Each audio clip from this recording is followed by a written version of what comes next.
عيد الأضحى قرب، وطبعا عايز تخرج وتروح سينما مع أصحابك، بس مش عارف هتروح فيلم إيه وما عندكش فكرة عن الأفلام المعروضة في السينما. بس يبقى الفيديو ده ليك، سيب بصمتك بلايك وتابع الفيديو.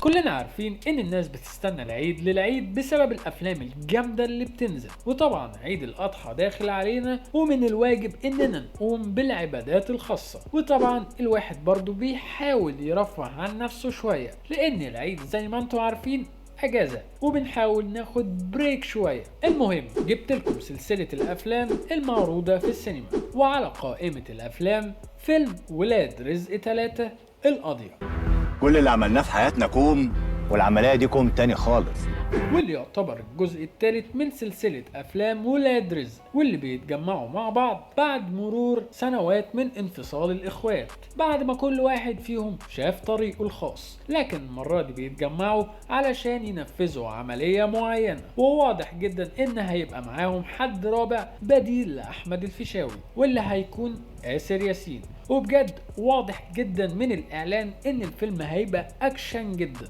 وهيبقى فيه عربيات وموتوسيكلات وانفجارات وحاجات جامدة. الفيلم هيبقى شيق جدا. الفيلم بطولة أحمد عز وعمرو يوسف وآسر ياسين وكريم قاسم، واللي من إخراج طارق العريان. انتوا جايين تعلموا علينا في منطقتنا؟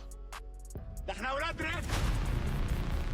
تاني فيلم معروض وهو فيلم اللعب مع العيال، واللي بيكون محتواه كوميدي بحت، وبجد انا من محب الافلام الكوميدية بشكل كبير، وبالذات لو من افلام محمد امام، واللي بيدور احداث الفيلم حول مدرس تاريخ واللي بينتقل لمدرسة متواجدة في منطقة صحراوية، واللي بيواجه مشاكل كبيرة ما كانش عامل حسابها. الفيلم بطولة محمد إمام وإسماء جلال وباسم سمرة، وإخراج شريف عرفة.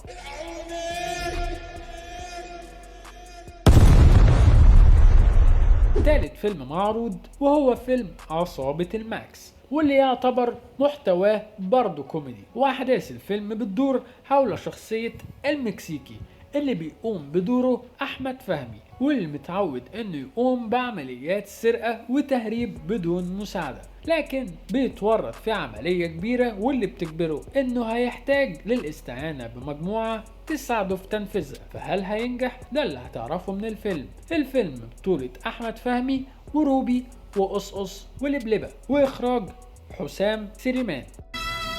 هنلعبوا السنيورة.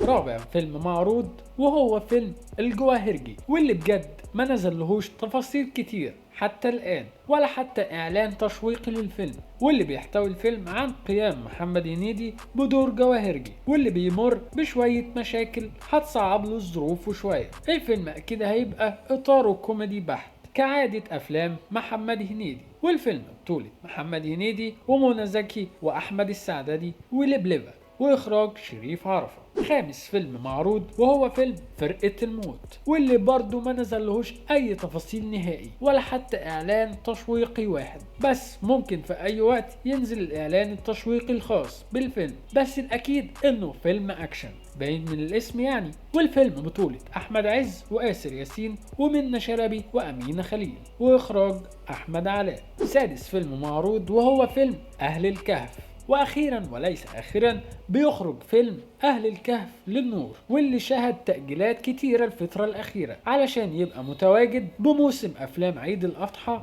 2024، واللي بتدور قصته في اطار بيمزج بين الفانتازيا والخيال والاثارة، واللي بيحكي الفيلم عن 3 اشخاص بيصحوا من النوم بعد مرور 3 قرون من الزمن علشان يلاقوا نفسهم في زمن غير زمنهم، واللي بتسحبهم احداث الفيلم للاندماج في العالم الجديد المتواجدين فيه. الفيلم بطولة خالد النبوي وغادة عادل ومحمد ممدوح ومحمد فراج، وإخراج عمرو عرفة.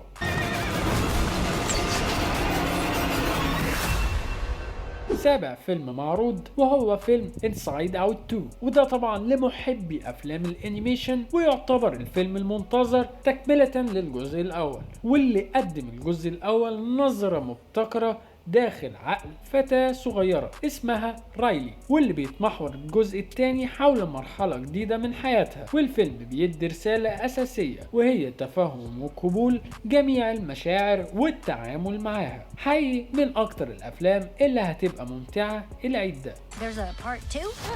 We're going! تاني فيلم معروض وهو فيلم دراجون كيبر، وده يعتبر تاني فيلم انيميشن معانا في افلام عيد الاضحى، واللي بيتمحور الفيلم حول فتاة يتيمة اسمها بينج، وبتعيش كخادمة في قلعة مهجورة. وبتكتشف بينج انها بتمتلك قدرة خاصة على التواصل مع التنانين. ويعتبر رسالة الفيلم الاساسية هي الشجاعة والصداقة واكتشاف الذات. وحقيقي بقترحه جدا لمحبي الافلام العائلية لانه يعتبر فيلم مميز الحقيقة.